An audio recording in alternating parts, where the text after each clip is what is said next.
ഇതിലേക്ക് തൃശൂർ 11 മണിയോടെ നെയ്തലക്കാവിലമ്മ തെക്കേ ഗോപുരം തുറക്കുന്നതോടെയാണ് പൂരത്തിന് തുടക്കമാവുക. നെയ്തലക്കാവ് ഭഗവതിയുടെ തിടമ്പേറ്റി കൊമ്പൻ എറണാകുളം ശിവകുമാറാണ് പൂര വിളംബരം നടത്തുക.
പൂരനഗരിയിൽ നിന്ന് വിവരങ്ങളുമായി എസ് ശരൺ ചേരുന്നുണ്ട്.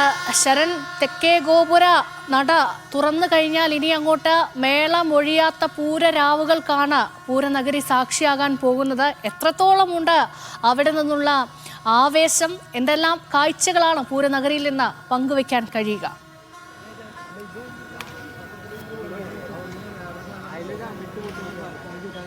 രേഷ്മ, ഈ തൃശ്ശൂർ നഗരി അക്ഷരാർത്ഥത്തിൽ പൂരാവേശത്തിൽ അമർന്നു കഴിഞ്ഞു എന്ന് തന്നെ നമുക്ക് പറയാൻ കഴിയും. കാരണം അതിനെ സാക്ഷിയാണ്, അതിന് തെളിവാണ് ഈ എനിക്ക് പിന്നിൽ കാണുന്ന ജനസാഗരം. ഇപ്പോൾ ഞാനുള്ളത് തെക്കേ ഗോപുര നടയിലാണ്. ഇവിടേക്കാണ് നെയ്തലക്കാവ് അമ്മയുടെ തിടം പേറ്റിക്കൊണ്ട് എറണാകുളം ശിവകുമാർ എത്തുക. നേരത്തെ 7 മണിയോട് കൂടിയാണ് അവിടെ നിന്ന് പുറപ്പെട്ടത്. അതിനുശേഷം ഇപ്പോൾ വടക്കുന്നാഥ സന്നിധിയിലേക്ക് എത്തിച്ചേർന്നിട്ടുണ്ട്.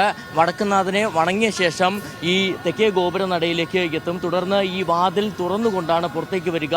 തുടർന്ന് നിലപാട് തറയിലെത്തിയാണ് പൂര വിളംബരം നടക്കുക. എന്തായാലും പൂര വിളംബരത്തോട് കൂടിയാണ് 36 മണിക്കൂർ നീണ്ടു നിൽക്കുന്ന പൂരാവേശത്തിന് തുടക്കമാവുകയും ചെയ്യുക. എന്തായാലും ഇന്ന് മറ്റ് ചടങ്ങുകളൊന്നുമില്ല. നാളെയാണ് മറ്റ് ചടങ്ങുകൾ ആരംഭിക്കുക. എന്തായാലും ഈ ഘടകക്ഷേത്രങ്ങളിലെ പൂരങ്ങൾ അതിനാണ് നാളെ തുടക്കമാകാൻ ഇരിക്കുന്നത്. രാവിലെ 7 മണിയോട് കൂടി കണിമംഗലം ശാസ്താവിൻ്റെ എഴുന്നള്ളിപ്പുണ്ട്. അങ്ങനെ കണിമംഗലം ശാസ്താവിൻ്റെ എഴുന്നള്ളിപ്പോട് കൂടിയാണ് ഘടകക്ഷേത്രങ്ങളിലെ പൂരത്തിന് തുടക്കമാകുക. പിന്നീട് നമുക്ക് കാണാൻ കഴിയുക താളമേള വാദ്യങ്ങളുടെ അകമ്പടിയോടുള്ള വലിയ ആവേശമാണ്. എന്തായാലും ഈ പഞ്ചവാദ്യം, മടത്തിൽ വരവ് പഞ്ചവാദ്യവും, ഒപ്പം തന്നെ ഏറ്റവും മനോഹരമായിട്ടുള്ള ഈ മടത്തിൽ വരവ് പഞ്ചവാദ്യവും ഒപ്പം ഇലഞ്ഞിത്തറ മേളവും കേരളം ലോകത്തിന് തന്നെ സമ്മാനിക്കുന്ന ഏറ്റവും നയനമനോഹരമായ കാഴ്ചയായ കുടമാറ്റവും വെടിക്കെട്ടുമൊക്കെ കാണാനായി ഇപ്പോഴും ഒരുപാട് ആളുകൾ ഇവിടേക്ക് എത്തിക്കൊണ്ടിരിക്കുകയാണ്. എന്തായാലും ഇപ്പോൾ ആദ്യം നമ്മൾ കാണാൻ പോകുന്നത് ഈ പൂര വിളംബരമാണ്. അതിനെ തടിച്ചുകൂടിയ ജനസാഗരമാണ് നമുക്ക് ഇവിടെ കാണാൻ കഴിയുന്നത്. കഴിഞ്ഞ വർഷത്തെ പോലെയല്ല, ഇത്തവണ കനത്ത ചൂടാണ്. പക്ഷേ ആ കനത്ത ചൂടിനെ അവഗണിച്ചുകൊണ്ട് തിരുവനന്തപുരം അടക്കം മറ്റ് ജില്ലകളിൽ നിന്നടക്കം ഒരുപാട് ആളുകൾ ഇവിടേക്ക് ഒഴുകിയെത്തുന്നതാണ്. നേരത്തെ നമ്മൾ കണ്ടിരുന്നതാണ്. സ്വാഭാവികമായിട്ടും തെച്ചിക്കോട്ട് രാമേന്ദ്രൻ ഉണ്ടായിരുന്ന സമയത്ത് ഈ ഒരു പൂര വിളംബരം വലിയ ജനകീയമായി മാറുകയും ജനസാഗരമൊക്കെ കണ്ടിരുന്നതാണ്. പിന്നീട് എറണാകുളം ശിവകുമാറിലേക്ക് എത്തിയപ്പോൾ പോലും ആ ഒരു ആവേശത്തിന് തെല്ലും കുറവ് വരാത്ത സാഹചര്യം ഇന്നും നമുക്കത് തന്നെയാണ് കാണാൻ കഴിയുന്നത്. ചേട്ടാ, എവിടെ നിന്നാണ് വരുന്നത്? മുളകുന്നത്താവ് തൃശ്ശൂർ പൂരത്തിൻ്റെ തെക്കോട്ടിലെ ഇറക്കം കാണാൻ വന്നതാണ്. വളരെ ഭംഗിയുള്ളൊരു കാഴ്ചയാണ്. ഒരിക്കലും അത് പാഴാക്കാൻ പാടില്ല എന്നുള്ള കാര്യത്തിൽ എനിക്ക് വളരെ നിർബന്ധമുള്ള കാര്യമാണ്. അതായത് ഇത് പൂരാവേശം അത് കണ്ടു തന്നെ അറിയണം. തെക്കോട്ടിലെ ഇറക്കവും അതുപോലെ തന്നെ ഈ തെക്കേ ഗോപുര നട വലിച്ചു തുറക്കുന്നതും വളരെ മനോഹരമായ ഒരു കാഴ്ചയാണ്. അതൊരിക്കലും കൈവിടരുത്. അതിൻ്റെ കുറിച്ച് ഒന്ന് നേരിട്ട് കാണാനാണ് വന്നത്. നിങ്ങൾക്ക് എവിടെ നിന്നാണ്? എങ്ങനെയുണ്ട്? ആദ്യമായിട്ടാണോ വരുന്നത്? ആദ്യമായിട്ടാണ്. നിങ്ങൾക്ക് ഈ നേരത്തെ വരുന്ന ആളുകളായിരുന്നു അത് ആദ്യമായിട്ടാണ്? രണ്ടാമതായിട്ട്. എങ്ങനെയുണ്ട്? ഇത്തവണത്തെ ഒരു ആവേശം എങ്ങനെയുണ്ട് ചേട്ടാ? അടിപൊളിയാണ്. പൊളിക്ക് പറ്റും. പക്ഷേ കുഴപ്പമുണ്ടാവില്ല. തെക്ക് റോഡില്ലാത്തതിൻ്റെ ഓർമ്മയുണ്ട്. ഒരു വിഷമമുണ്ട്. ഒരു വിഷമമുണ്ട്. തിരക്കില്ല. ശിവകുമാർ പക്ഷേ പൊളിയാണ്. കുഴപ്പമില്ല. അടിപൊളിയാണ്. ഞാൻ 5-6 വർഷം ഇവിടെ കഴിഞ്ഞിട്ടുണ്ട്.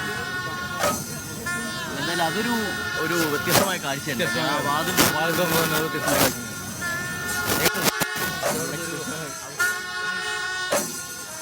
അപ്പോൾ മൊത്തത്തിൽ എല്ലാവരും വലിയ ആവേശത്തോടു കൂടി തന്നെ കാത്തു നിൽക്കുകയാണ്. ഞാൻ നേരത്തെ സൂചിപ്പിച്ചതുപോലെ തന്നെ കനത്ത ചൂടാണ്. എന്നാൽ കനത്ത ചൂടൊന്നും അവർക്കൊരു പ്രശ്നമേ അല്ല. എത്ര വെയിലടിച്ചാലും എത്ര വേർത്തൊലിച്ചാലും, ഇപ്പോൾ ഞാനടക്കം ഇവിടെ വേർത്തൊലിച്ചാണ് നിൽക്കുന്നത്. നേരത്തെ ഒരു 9 മണിക്കും 10 മണിക്കും ഒക്കെ അനുഭവപ്പെട്ടതല്ല. പിന്നീടുള്ള മണിക്കൂറുകളിലൊക്കെ അല്ലെങ്കിൽ പിന്നീടുള്ള നിമിഷങ്ങളിൽ അനുനിമിഷം ഈ ചൂട് കൂടിക്കൊണ്ടിരിക്കുന്ന സാഹചര്യമുള്ളത്. പക്ഷേ അതിനെല്ലാം അവഗണിച്ചുകൊണ്ട് ജനസാഗരം ഇവിടെ തമ്പടിച്ചു കഴിഞ്ഞു. എന്തായാലും ആ ഒരു ആവേശകരമായ കാഴ്ച കണ്ടു മടങ്ങുക തന്നെയാണ് ഇനി അവർക്ക് മുന്നിലുള്ള ലക്ഷ്യം. സ്വാഭാവികമായിട്ടും ഇനി നാളെയാണ് മറ്റു ചടങ്ങുകൾ വരുന്നത്. ഇലഞ്ഞിത്തറ മേളവും മടത്തിൽ വരവ് പഞ്ചവാദ്യവും ഒപ്പം തന്നെ തെക്കോട്ടിറക്കവും. ഇപ്പോൾ ചേട്ടൻ സൂചിപ്പിച്ചതുപോലെ തന്നെ തെക്കോട്ടിറക്കവും ഒക്കെ ഏറ്റവും മനോഹരമായിട്ടുള്ള കാഴ്ചയാണ്. ഒപ്പം കുടമാറ്റമുണ്ട്, വെടിക്കെട്ടുണ്ട്. കഴിഞ്ഞ തവണ രേഷ്മ നമുക്കറിയാം ഒരുപാട് സർപ്രൈസുകൾ ഇറങ്ങിയ കൂടിയാണ്. ഈ വെടിക്കെട്ടിനും ഒപ്പം തന്നെ കുടമാറ്റത്തിനും ഒക്കെ സർപ്രൈസുകൾ ഉണ്ടായിരുന്നു. ഇത്തവണ അത്തരത്തിൽ തിരുവമ്പാടിയും പാറമേക്കാവും എന്തൊക്കെയാണ് സർപ്രൈസുകൾ ഒരുക്കിയിരിക്കുന്നത് എന്നുള്ളതാണ് നമുക്കിനി പ്രധാനമായും കാണാനുള്ളത്. ഇത്തവണയും കണ്ട് തന്നെ അറിയണം. ഒരുപാട് കാര്യങ്ങൾ ഞങ്ങളുടെ അണിയറയിൽ ഉണ്ട്, അല്ലെങ്കിൽ ഞങ്ങൾ അത്തരത്തിൽ തന്നെ സർപ്രൈസ് ഒരുക്കി വെച്ചിട്ടുണ്ടെന്നുള്ളതാണ് അവർ പറയുന്നത്. അത് നമുക്ക് തീർച്ചയായും വലിയ ആഘോഷത്തിലാണ്, വലിയ ആവേശത്തിൽ, ആരവത്തിലാണ്. പൂരലഹരിയിലേക്ക് തൃശൂർ കടന്നിരിക്കുന്നു. ഇനി അങ്ങോട്ട് വർണ്ണമേള വിസ്മയങ്ങളുടെ മണിക്കൂറുകളാണ്.